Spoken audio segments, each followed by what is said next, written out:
The biggest tax law change in years just passed, and if you're a freelancer, side hustler, or run any kind of self-employed business, this affects you.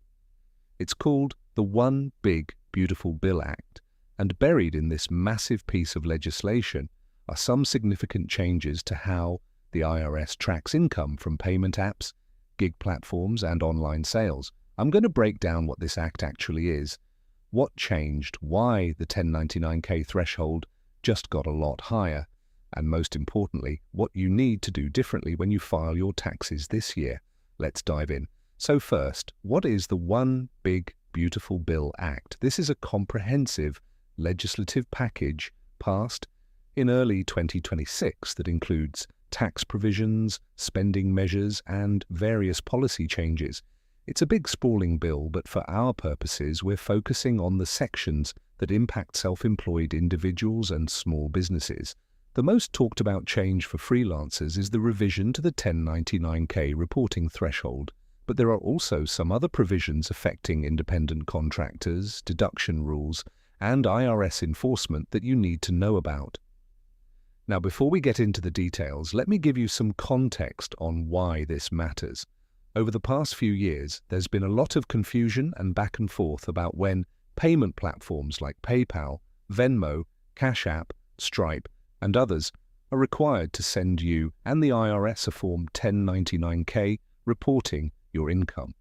The original law said if you received over $20,000 and had more than 200 transactions, you'd get a 1099K. Then in 2021, a law was passed lowering that threshold dramatically to just $600 with no transaction minimum. That was supposed to take effect in 2022, then it got delayed multiple times because it was causing chaos for casual sellers, people splitting bills with roommates, anyone who occasionally received money through these apps. The IRS kept delaying enforcement and there was a lot of frustration and confusion. People were worried about getting 1099Ks for reimbursements, gifts, and personal transactions, even though technically those aren't taxable income. So that's the backdrop. Now let's talk about what the One Big Beautiful Bill Act actually changed, the 1099K threshold change. The big headline is this: the One Big Beautiful Bill Act reverses the $600 threshold and goes back to the original rule of $20,000 in payments and at least 200 transactions in a calendar year. That means for 2026, if you receive more than $20,000 through payment platforms and gig apps and you have at least 200 separate transactions, those platforms will send you a Form 1099K and report that amount to the IRS. If you're under either of those thresholds, you won't receive a 1099K from those platforms. Now, this is a huge relief for a lot of people. Casual sellers on Facebook Marketplace, people who occasionally get paid for small freelance jobs, anyone using payment apps for a mix of personal and business transactions, they're not going to get hit with unexpected 1099Ks. But here's what you absolutely need to understand. Just because you don't get a 1099K doesn't mean that income isn't taxable. Let me say that again. If you earn $10,000 from freelancing through PayPal and you don't get a 1099K because you're under the threshold, you still owe taxes on that $10,000. You're still legally required to report it on your tax return.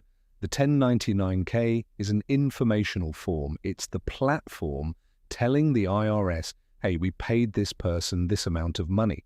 It's not the thing that makes income taxable. Your income is taxable whether or not you get a form. So the threshold change makes life easier in terms of paperwork and IRS matching, but it does not change your obligation to report all your self-employment income.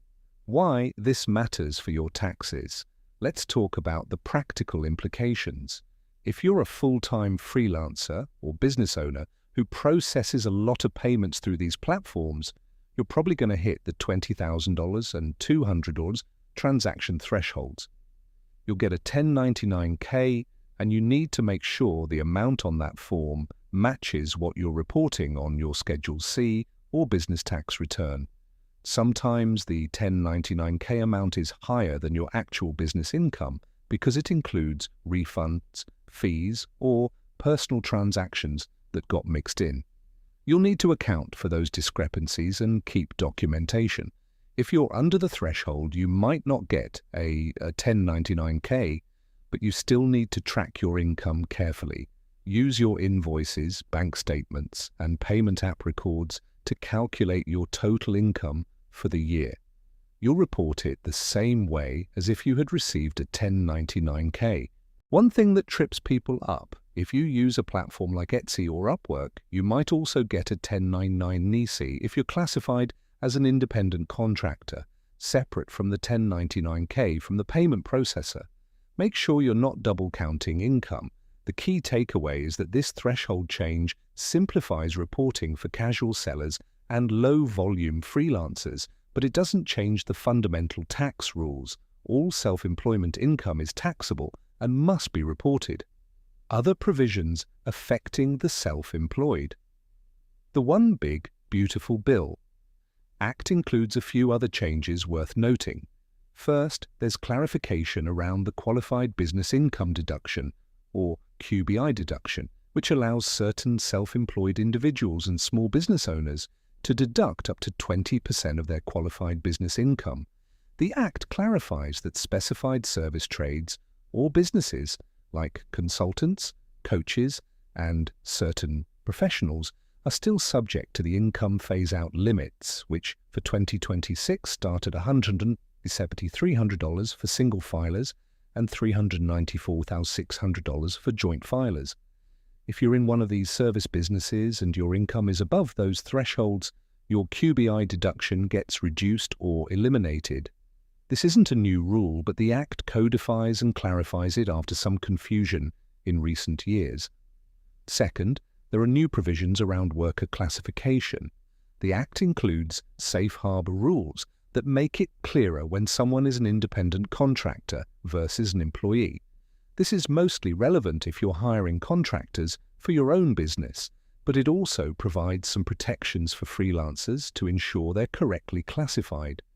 The specifics are complex, but the general idea is that if you're genuinely running your own business, setting your own hours, working with multiple clients, and not integrated into a company's operations, you should be classified as an independent contractor.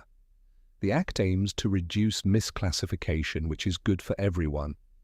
Third, there's an extension of certain tax credits for small businesses, including credits for retirement plan contributions and health insurance costs. If you're self-employed and paying for your own health insurance, you can already deduct premiums above the line on Form 1040. The Act maintains and slightly expands some of those benefits. What you need to do differently in 2026. All right, so what do you actually need to do as a result of these changes? First, understand the 1099K threshold. If you're close to $20,000 in payment app income or close to 200 transactions, be prepared to possibly receive a 1099K.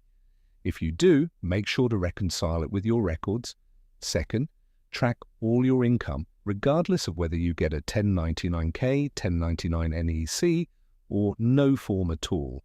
Use accounting software like QuickBooks, Wave, or even a simple spreadsheet. Record every payment, every invoice, every transaction. Come tax time, you'll add it all up and report it on Schedule C. Third, separate your personal and business finances.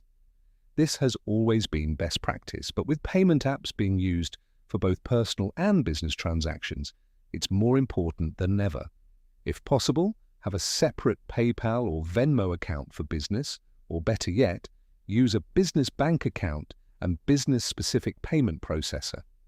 Fourth, keep good records. If the IRS ever questions your income or deductions, you need to be able to back it up. Save invoices, receipts, bank statements, and payment confirmations. Store them digitally in a cloud service or organized folder system. Fifth, if you're operating in a gray area between casual selling and running a business, now's the time to get clear. If you're regularly selling products or services with the intent to make a profit, you're running a business, and you need to report that income and pay self-employment tax. The fact that you're under the 1099K threshold doesn't change that. And finally, if any of this is confusing or you're not sure how it applies to your situation, talk to a tax professional. The One Big Beautiful Bill Act is new, and tax pros are still digesting all the implications. A consultation now can save you from mistakes and penalties down the road. Let's recap the most important points. The One Big Beautiful Bill Act changed the 1099K reporting threshold back to $20,000 and 200 transactions. This means fewer people will receive 1099Ks, which reduces paperwork and confusion.